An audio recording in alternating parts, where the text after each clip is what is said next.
Bismillahirrahmanirrahim. Assalamualaikum warahmatullahi wabarakatuh. Alhamdulillah, puji syukur mari kita panjatkan kehadirat Allah Subhanahu wa taala. Atas rahmatnya lah, taufik hidayah dan hinayahnya kita bisa berkumpul di masjid ini guna melaksanakan kajian Al-Quran. Kita masih di surah An-Nahl, lihat ayat 51 sampai dengan 56. Secara tafsiriyah kita akan bahas secara bersama. Tapi sebelumnya kita baca dulu secara bersama-sama ayat yang akan kita bahas. Tafadhal. A'udzu billahi minasy syaithanir rajim.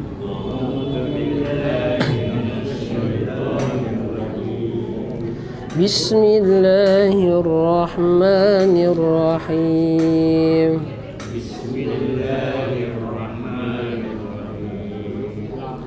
وقال الله لا تتخذوا إلهين اثنين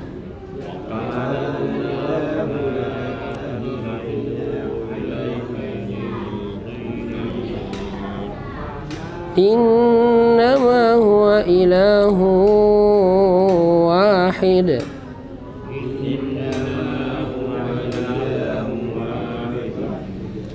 فإياي فارهبون وله ما في السماوات والأرض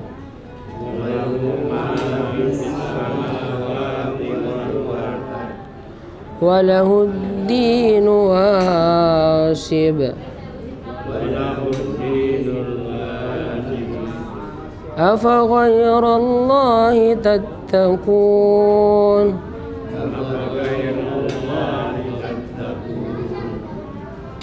وما بكم من نعمة فمن الله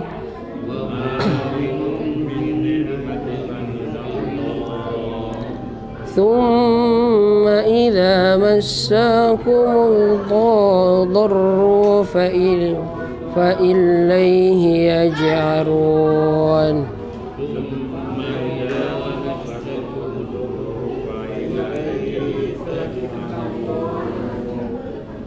ثم إذا كشف الضر عنكم إذا فريق منكم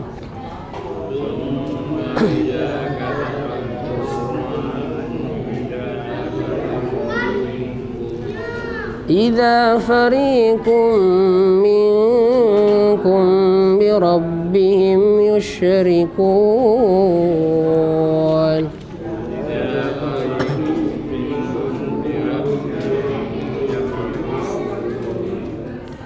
ليكفروا بما آتيناهم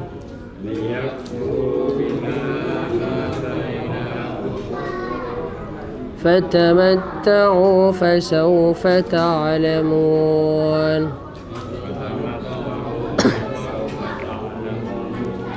ويجعلون لما لا يعلمون نصيبا مما رزقناهم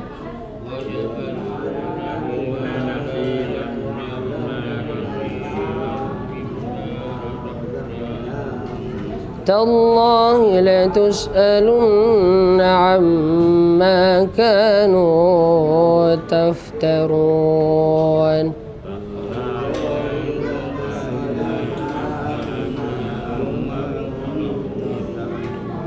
Sadaqallahul azim. Ya. Assalamualaikum warahmatullahi wabarakatuh.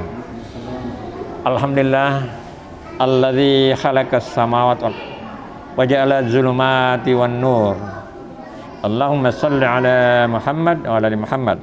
Kita melangkah kepada pemaknaan secara tafsiriyah atau pendalaman akan ayat-ayat yang kita bahas. Pada ayat 51 ini menekankan tentang keesaan Allah. Ya. Jadi di sini dinyatakan bahwa huwa ilahun wahidun. Tuhan itu hanya satu. Dan inilah menjadi inti ajaran para rasul, para nabi. Mulai dari Adam dan seterusnya, Nabi Ibrahim sampai kepada Nabi Musa, Daud, Sulaiman, Isa, hingga ke Nabi akhir zaman. Tuhan itu satu. Dan inilah menserikatkan Allah itu dosa yang tidak terampuni, kecuali ada pertobatan. Jadi kalau masih tobat diampuni, tapi kalau meninggal belum bertobat, maka itu tidak terampuni. Sangat berat risikonya itu menserikatkan Allah. Ya. Dan ini menjadi inti ajaran para rasul. Yang beda itu rasulnya, tapi ajaran inti la ilaha illallah, tidak Tuhan kecuali Allah. Dan biasanya manusia itu kalau ditimpa musibah, kesusahan, ingat Allah. Ya. Juga di lautan itu, kalau datang topan apa, saya kira mereka semua akan mengingat Allah. Tapi biasanya kalau sampai di daratan atau sudah selamat, lupa lagi menserikatkan Allah. Begitu pula yang di pesawat. Di pesawat itu dalam keadaan biar landing darurat luar biasa kepanikan dan pasti ingat Allah. Tapi kalau sudah selamat, lupa lagi. Inilah karakter manusia pada umumnya, sifat-sifat manusia. Tapi Allah mengingatkan kita melalui Rasulnya Al-Quran. Jadi Quran itu selalu mengingatkan. Makanya dinamai juga peringatan. Jadi kita peringatan, ya, zikra. Ya, ini peringatan juga pada kita ini.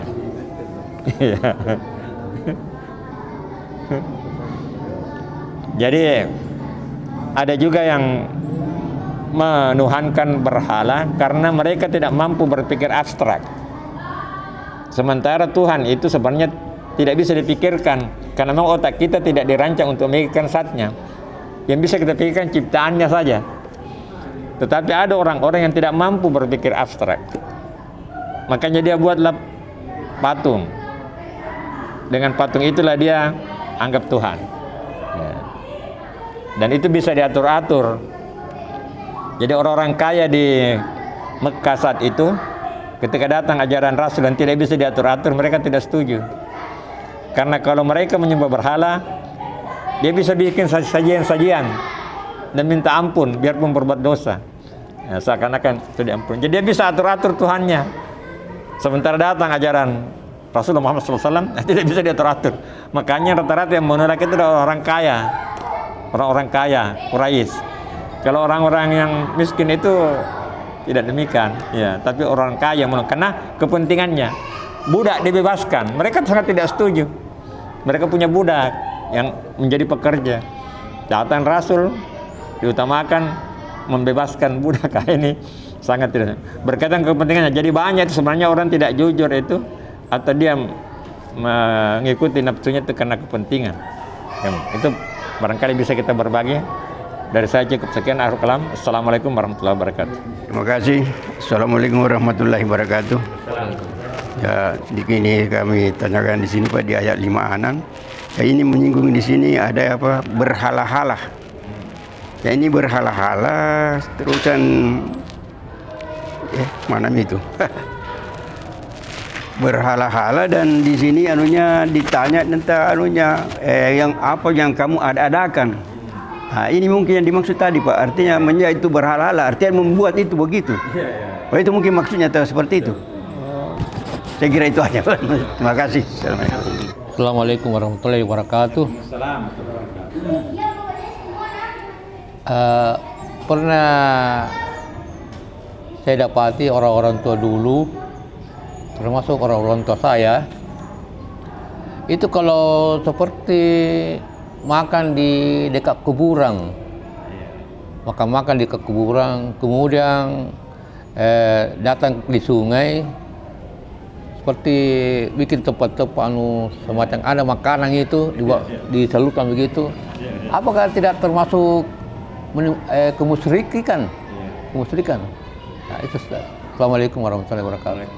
Berkaitan dengan pertanyaan Delimpo tentang sajian-sajian ataupun berhala-berhala.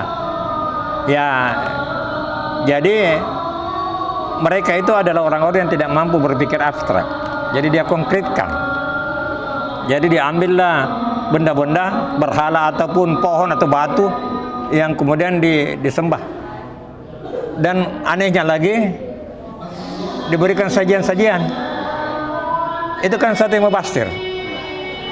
Karena sajian itu makan itu akan rusak dan busuk sendirinya. Berarti suatu perbuatan yang mubastir.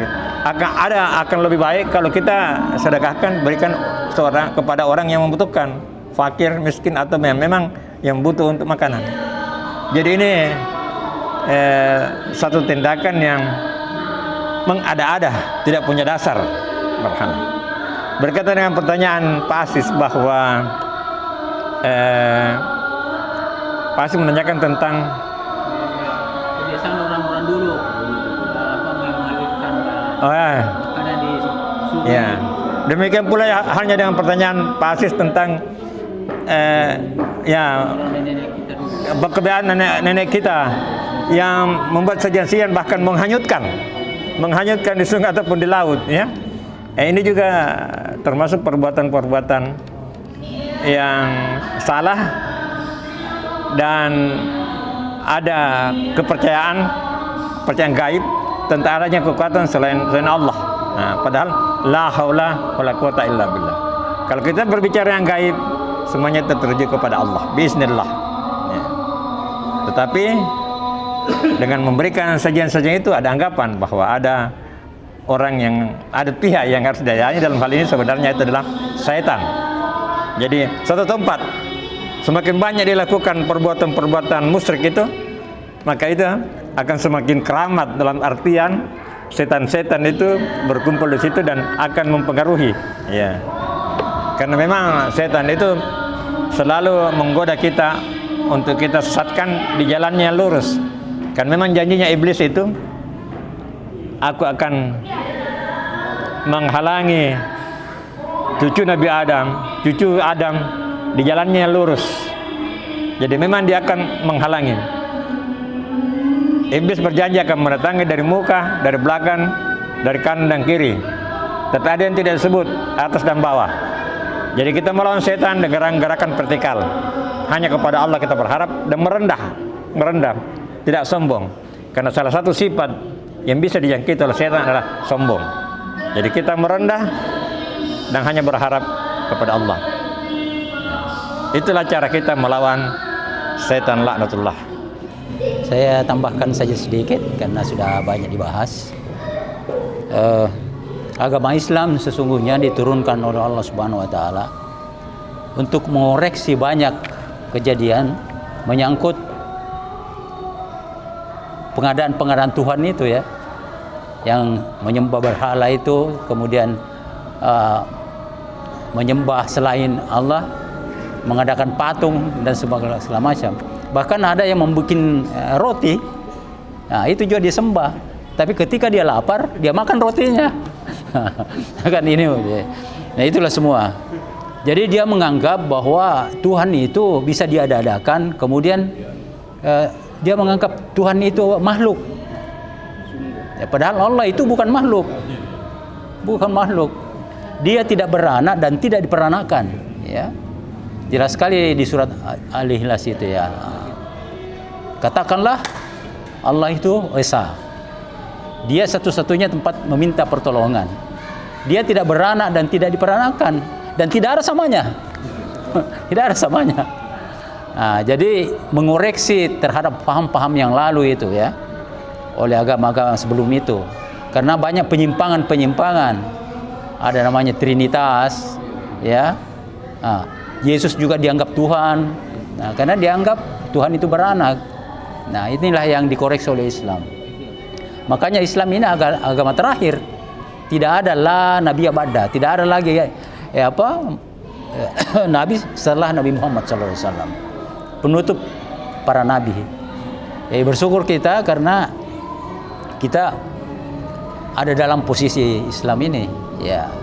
Makanya kita harus masuk Islam secara utuh, kafah, ya, secara utuh. Tidak ada lagi yang lain. Nah, tidak setengah-setengah, tidak tangguh-tangguh. Ya, betul. Ya, hakul yakin. Dan memang ini juga satu petunjuk dari Allah Subhanahu Wa Taala, karena kita berada di sini. Ya, tinggal kita memantapkan iman saja, ya. Ya. Saya kira itu sedikit tambahan dari saya. Assalamualaikum warahmatullahi wabarakatuh.